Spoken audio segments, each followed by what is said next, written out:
Today I will show you a drama, action, fantasy film from 2008 titled Hancock.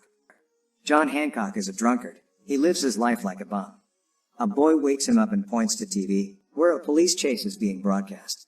Despite his appearance, he has superhuman powers. Due to his constant drunkenness and cynical attitude, he inadvertently causes millions of dollars in property damage. First the sidewalk, then the road sign, some police cars, and when he gets in the car they blow his liquor bottle, which infuriates him, and he destroys the street by stopping the car, then carries it around, grazing buildings and impaling it on the tower. As a result, he is routinely ridiculed by the public and considered a nuisance by the LAPD. After dozens of clubs, a woman finally found Hancock. She flirts with him, wanting him to show her his man cave. He answers her nonchalantly and they drive to his trailer. They get in the mood and do some couple yoga exercises. At the moment of climax, he throws the girl away. This is why he doesn't have kids. She is a little shocked. She goes into his bathroom and he tries to calm her down, but she's already dipped and drives away. Ray Embrey is a public relations spokesperson, promoting companies that want to be seen as charitable with the All Heart logo. He unsuccessfully leaves a meeting and becomes trapped on a railroad track, where he is facing collision with an oncoming freight train. Hancock saves Ray's life, the train rams him, and he walks away without a scratch. The only problem is that all the train cars derail in the process, causing millions in damage once again. He's criticized for why he did not just take his car and fly straight up, but Ray intervenes and thanks him for saving his life. Hancock takes him home. Ray introduces him to his family. Ray's wife Mary looks awfully familiar to Hancock. Ray then invites him inside and they eat spaghetti with meatballs. Mary stares grudgingly at Hancock the whole time.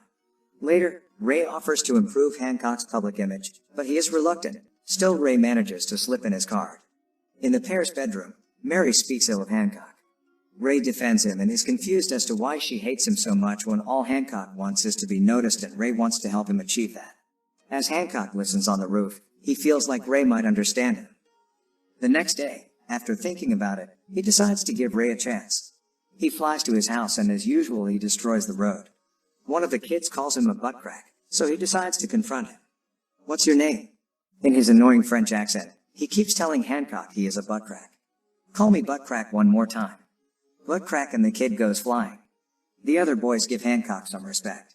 Ray comes out and is glad Hancock decided to come and trust in him. He catches the kid and releases him so he can go see his papa. That is the stuff they'll be working on with Ray. Also the street, not cool.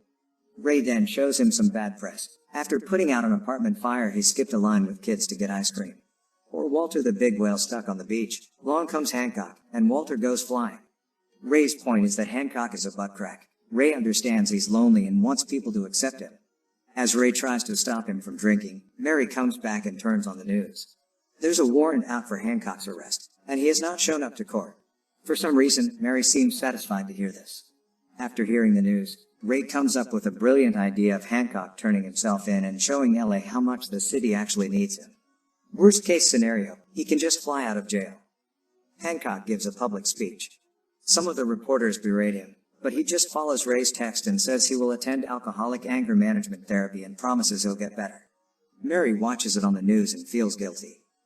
At the correction facility, he walks with other inmates for an admission. He gives his fingerprints and the photo is taken. On the way to his cell, some thugs who have a grudge against him try to show their dominance. Most people are in here because of Hancock, but he does not want any trouble. When he threatens a guy to shove his head up somewhere the sun doesn't shine if he doesn't move, everyone laughs, but Hancock delivers, head up the butt. No one messes with him after that. Ray was not amused after hearing the story. He tells Hancock that the DA wants him to spend 8 years in prison or 4.5 for good behavior. Hancock is surprised and disagrees. He is about to leave, but Ray stops him by calling him a coward. He tells him to stop pretending he doesn't care, to just stay and wait. He is sure the people will need him and Hancock agrees. Ray meets with him every day and tells him to control his flight, how he lands and takes off, his handshake, his manners, and to give compliments. Most of the time Hancock just played basketball and attended anger management meetings where he just let his chance to speak up go by. News report of an increase in crime after Hancock's incarceration. The next day, Mary and her son Henry visit him. She brings him meatballs and he is delighted. During their brief meeting, Mary tells him that Ray is a good man and asks him not to let him down. Henry leaves him his favorite toy. Ray brings him a costume for when they call. Hancock is hesitant, but Ray convinces him it's a uniform to represent himself. When he misses a shot while playing basketball and the ball flies out of the prison, he jumps after it and the guards notice the breach. Hancock could just be free if he wanted to be, but he goes back to prison. He is really trying to change. At a meeting to deal with his anger, he finally opens up. People praise him for it and he begins to feel somewhat accepted. Hancock is contacted by the chief of police to stop a brutal bank robbery. He gets into top shape by shaving and getting his costume ready. The robbery results in a shootout between the police and the robbers, with bombs strapped to the hostages. With a new costume from Ray, Hancock is released from prison and makes a triumphant return. He lands without destroying anything, and even the task force is shocked. The officer tells him the details: 8 hostages, 4 bad guys, and a pinned-down officer. Hancock musters a good job to the officer and goes in. Literally. He reaches the wounded officer and politely asks permission to touch her body, like a true gentleman. Using the car as a shield, he gets her out safely and decides to end things quickly. Hancock starts picking them out one by one. The last robber threatens to blow everyone up if Hancock does not open the safe and get him and all the money away from here. The robber calls him butt crack and that triggers him. He unscrews the lamp, flattens it and sharpens it. "Call me butt crack one more time." He opens his mouth and the arm is gone. He hands it to the cop and people thank him for a job well done. Ray is proud, or rather ecstatic. Suddenly Hancock is the darling of the crowd. Everyone wants a photo and a handshake. He has dinner with Ray and Mary, to whom he tells about his apparent immortality, and his amnesia from 80 years ago, also how no one ever came to find him. Mary tries to hold back her tears, but cannot. She apologizes to Hancock, but he says she did nothing wrong. Back at home, Hancock puts the drunken Ray to bed. Before he leaves, Ray grabs his hand and tells him he's going to do great, which resonates with Hancock. He then goes downstairs and sees Mary doing the dishes. He strikes up a convo. Mary puts her hand on his, and that's cue for some infidelity to happen. Not only that, but Hancock learns that Mary also has superhuman powers. They part ways on a confusing note.